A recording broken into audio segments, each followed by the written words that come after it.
ہمارے چینل کو سبسکرائب کریں اور بیل آئیکن کو دبائیں۔ تم پرندوں سے دل بہلایا کرو، سپاہ گری اس آدمی کے لیے ایک خطرناک کھیل ہے جو عورت اور شراب کا دل دادہ ہو۔ یہ الفاظ اپریل 1115 میں صلاح الدین ایوبی نے اپنے چچا زاد بھائی خلیفہ الصالح کے ایک امیر سیف الدین کو لکھے تھے۔ ان دونوں نے صلیبیوں کو درپردہ مدد اور تر و جواہرات کا لالچ دیا اور صلاح الدین ایوبی کو شکست دینے کی سازش کی تھی۔ صلیبی یہی چاہتے تھے۔ انہوں نے حملہ کیا۔ الصالح اور سیف الدین نے ان کی مدد کی۔ صلاح الدین ایوبی نے ان سب کو شکست دی۔ امیر سیف الدین اپنا مال و متاع چھوڑ کر بھاگا۔ اس کی ذاتی خیمہ گاہ سے رنگ برنگے پرندے، حسین اور جوان رقاصیاں اور گانے والیاں، ساز اور سازندے اور شراب کے مٹکے برآمد ہوئے۔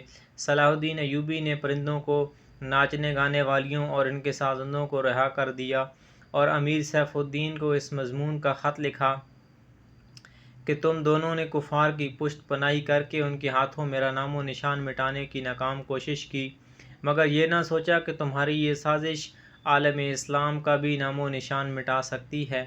تم اگر مجھ سے حسد کرتے تھے تو مجھے قتل کرا دیا ہوتا۔ تم مجھ پر 2 دفعہ حملے کرا چکے ہو، دونوں ناکام رہے۔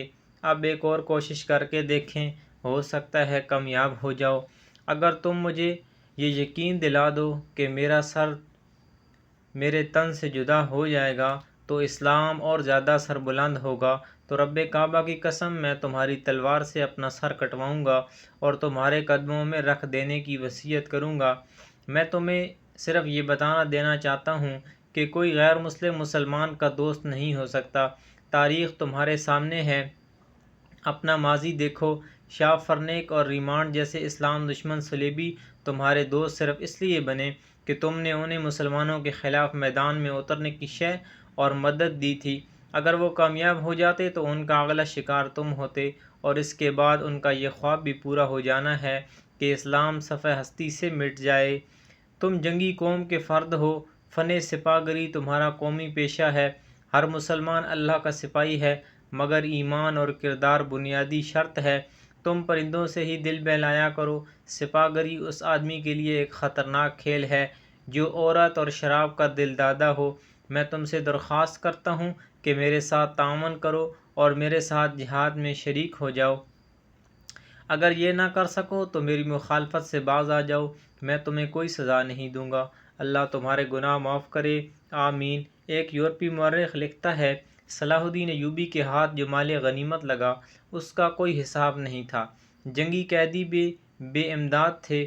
صلاح الدین ایوبی نے تمام تر مال غنیمت 3 حصوں میں تقسیم کیا۔